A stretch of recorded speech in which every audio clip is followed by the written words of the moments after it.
Hey and welcome to another edition of Movie Soundscapes. My name is James Welch, and today I'd like to discuss and review Ramin Djawadi's score to Warcraft. Now, I do apologise for my attempt at his pronunciation of his name, because that's probably dreadful.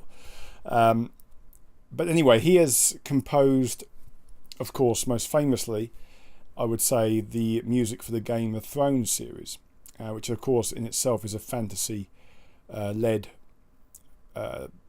sort of world. Now in Warcraft, of course, based on probably the biggest online computer game or video game ever made, it's, it came with a lot of baggage. The film came with a lot of baggage in that video game movies are rubbish, and so forth. Now the fact was that actually the film turned out a lot better than I think anyone could have wished for or foreseen. And while a lot of mainstream critics attacked it, hated it, and called it very shallow, very empty, very generic, I think a lot of people have, film fans have found that actually it's not a bad film at all.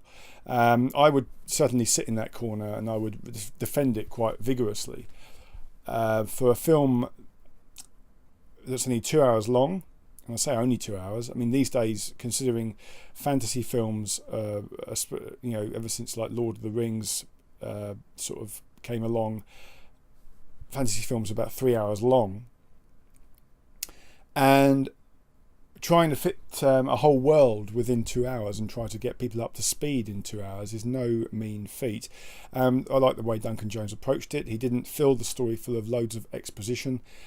He basically said, well, we'll give you some seeds to allow you to get into the world, but as to everything that's going on, you're going to have to sort of work with us and just go with us. So in other words, he didn't over-explain everything. Some things I didn't get, that's fine. But the movie was well directed, very well acted, and beautiful to look at. The CGI was far better than I thought it would be. It carried weight, it had substance, and that's why I thought the film was successful. In terms of the score, now Ramin Djawadi, of course, has become famous for Game of Thrones, which is probably one of HBO's most successful series. Now I think on series 6 or something like that. Now, I've listened to his music for Game of Thrones and enjoyed it immensely. And of course, there is a danger when you go into a film like Warcraft that, you can see why they hired him. You can see why, Ducan Jones and the producers would think, yeah, well, Ramin Djawadi is the perfect person for this. The only danger in that, of course, is that the music will just end up sounding like Game of Thrones, and that will be it. Now, I'd be lying if I said there weren't moments in the score where you can tell that Game of Thrones is in there. The influence of Game of Thrones is in there. It's the composer's style, after all. But then it's no different, to be perfectly honest with you, to going to see a film that's been composed by someone as famous as John Williams, and you go and see there's similarities big time between John Williams' scores. He is very versatile, but at the same time, he's got a very unique sort of sound. The same goes for most composers, and certainly it's the case here. Is that in Warcraft there are moments where you'll be thinking of Westeros and harking back to his scores for Game of Thrones. Having said that, any sort of fantasy film now, I read an article recently on Den of Geek saying, well, can fantasy films step out of the shadows of Lord of the Rings? And it's a good point, and that goes for film music too. I think that Howard Shore's fantastic music for certainly the Lord of the Rings trilogy, and to some extent the Hobbit films, has led, made it difficult for film composers in many ways, when in just the same way it's difficult for film directors to approach fantasy films in a fresh way. Now, the reason why I think the score for Warcraft works so well is because Ramin Djawadi never seems to worry about that. It doesn't feel ever like it's competing with Lord of the Rings or anything. If anything, as I say, it just feels more like his work on Game of Thrones. But I don't mean that in a bad way. the biggest plus for me is that the film is full of sort of a broad use of good themes. The sort of main title theme for the film is they play nice variations on it during the score. It's revisited many times, and it works. And it gives the movie character. It gives the story substance. It helps big time. When I saw the film, before listening to the soundtrack, I was drawn in emotionally to the film more than I thought I would be.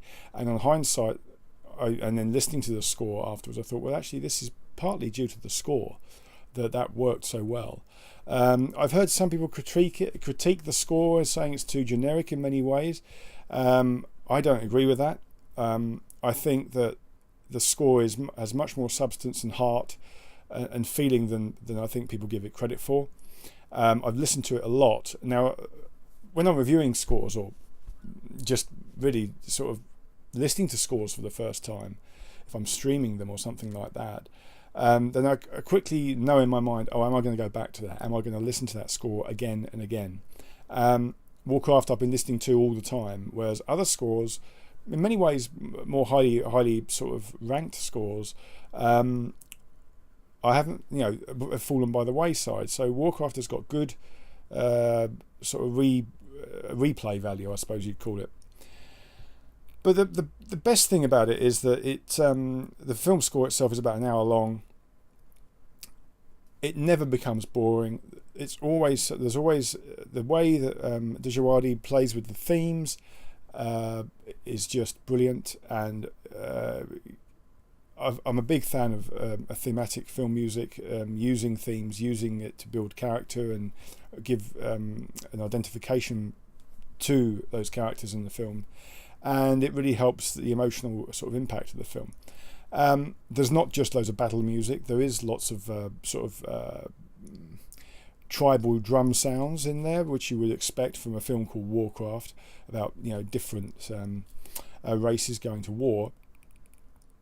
But that doesn't mean that's all the film is. There's lots of nice tender moments as well. There's a good sort of mystique that the film score paints and to the world, and helps sort of Ducan Jones create his world. And I think that works brilliantly. There's the half orc, half human character in the film, which is actually a key part of a key character to the film. There's a lovely moment in the score where that really I think it's called, I have got notes, I think literally the track might be half human, half orc, I think, or something like that, if I can find it. But basically it's a scene in the film, and I've just dropped it. It's a scene it just goes to show the sort of how well the music works, rather than just being, they are half orc, half human. It's sort of gentle character depth, and basically it only uses a handful of instruments, a few instruments, but it gives a real sort of empathy to that character, and that's really what the score is all about for me in Warcraft. It's a mixture of you're going to build up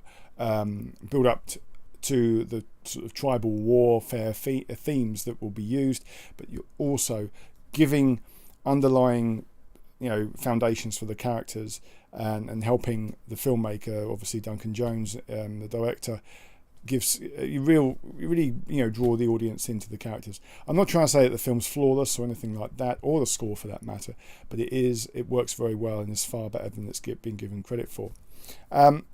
If you want to really compare it to sort of fantasy scores in general, it's difficult to say. There's been a lot of fantasy films over the years, but it's better than, honestly, I would rather listen to it than any of the Hobbit scores.